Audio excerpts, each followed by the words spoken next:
대부분의 관계는 이기심에서 시작된다. 사람은 대부분 이기적이다. 그래서 누구나 자기에게 이익이 되는 방향으로 관계를 맺으려고 한다. 안녕하세요. 향유하다입니다. 여러분의 인간관계는 어떠신가요? 내 주위의 한 50%는 나를 잘 이해해주고 잘 맞는 사람, 30% 정도는 잘 맞지도 그렇다고 너무 싫지도 좋지도 않은 사람, 나머지 20%는 정말이지 딱 저 사람만 안 보면 좋겠다. 왜 또 저럴까? 도저히 이해를 하려고 해도 이해가 안 되는 그런 인간관계를 가지고 있으신가요? 정말이지 보고 싶지 않은 사람은 매일 만나야 하고 피하고 싶은 사람을 어쩔 수 없이 계속 만나야 할 때 괴로움은 시작되는 것 같아요. 예를 들어 그만둘 수 없는 직장에서의 동료나 사업적 비즈니스 관계에서 파트너 혹은 학교 생활의 선후배 관계일 수도 있고요.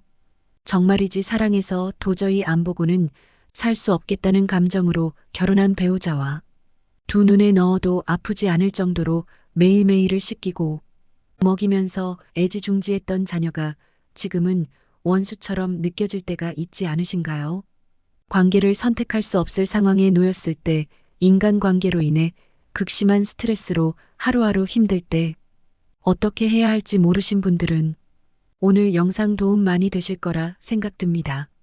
어떻게 이렇게 확신적인 이야기를 할 수 있냐면 법륜스님의 행복이라는 책을 읽고 또 읽고 대부분의 관계는 이기심에서 시작된다를 10번 넘게 읽었던 것 같아요. 어느 순간 생각의 전환이 되면서 20%의 정말 힘들고 싫었던 사람이 점점 무감각하게 느껴지고 또렷하고 분명한 볼록 렌즈가 오목 렌즈로 바뀌는 순간이 오더라고요.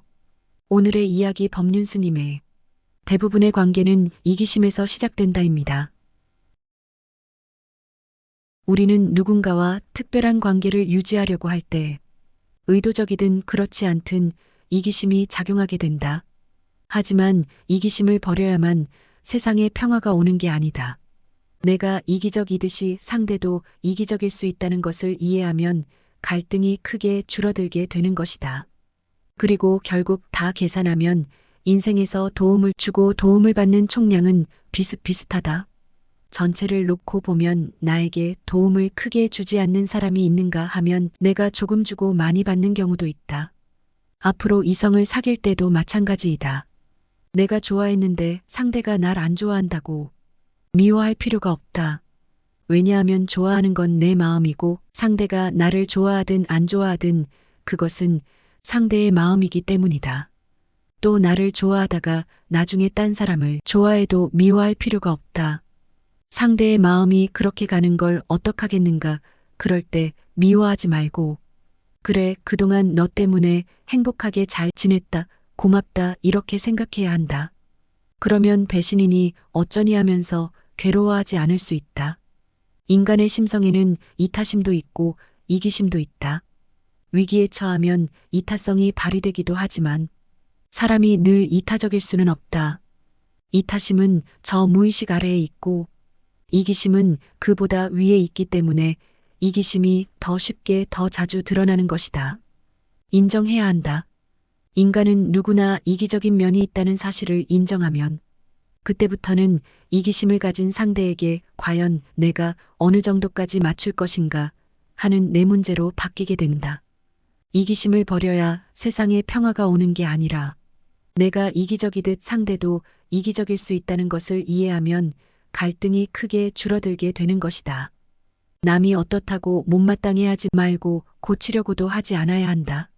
자기가 자기를 바꾸려고 해도 잘 안 되는데 남을 어떻게 바꾸겠는가. 다만 내가 보기에 못마땅해서가 아니라 그 사람을 위하는 마음으로 고치도록 해보는 것은 괜찮다. 이때는 쉽게 고쳐지지 않을 것임을 알고 시작해야 한다. 대개는 한두 번 지적했는데도 상대방의 행동이 고쳐지지 않으면 불쾌하고 기껏 생각해서 충고해 주었는데 무시를 당했다고 느끼고 기분이 나빠한다. 이런 감정이 들 때는 그 사람이 아니라 내 자신을 점검해 봐야 한다. 정말로 그 사람을 위하는 마음에서 고치려고 했는가? 혹시 내 마음에 들지 않아서 고치고 싶었던 것은 아닐까? 그리고 금방 고쳐질 거라는 기대 없이 조언을 하면 그 사람이 달라지지 않더라도 내가 기분 상할 일이 없다. 그리고 상대가 내 말을 듣지 않는다고 내가 스트레스를 받으면 안 된다. 나를 위한 것이 아니라 그 사람을 위한 것이기 때문에 그 사람이 말을 안 들으면 그만이지 내가 스트레스 받을 필요는 없다. 만약 스트레스를 받는다면 말로는 그 사람을 위해서라고 하지만 실제로는 내 필요 때문에 한 조언에 불과한 것이다.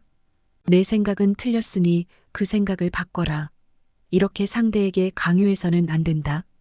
내가 아는 사실을 그 사람에게 알려줄 수는 있지만 그 얘기를 듣고 판단하는 건 그 사람 몫으로 남겨놓아야 한다. 그런데 대부분 상대의 생각이 틀렸다고 지적하고 고치려고 하기 때문에 갈등이 생기고 고쳐지지 않으니 짜증이 나는 거다. 저 인간 아직도 정신 못 차렸네 이렇게 생각하면서 버럭 화를 내면 괴로워지는 것은 나 자신이다. 상대방이 내 충고를 받아들이지 않아 화가 나고 짜증이 올라올 때는 먼저 자기 마음을 고요히 지켜봐라. 상대를 고치려는 대신 상대에게 정보를 줌으로써 인연을 맺어주고 결정은 당사자가 하도록 지켜줘야 한다. 그렇게 되면 불필요한 갈등이 훨씬 줄어들게 된다. 앞에서 말했듯 이기심을 버려야만 세상에 평화가 오는 게 아니라 내가 이기적이듯이 상대도 이기적일 수 있다는 것을 이해하면 갈등이 크게 줄어들게 된다. 구독과 좋아요를 통해 더 좋은 영상 알림 받으시기 바랍니다. 감사합니다. 지금까지 향유하다였습니다.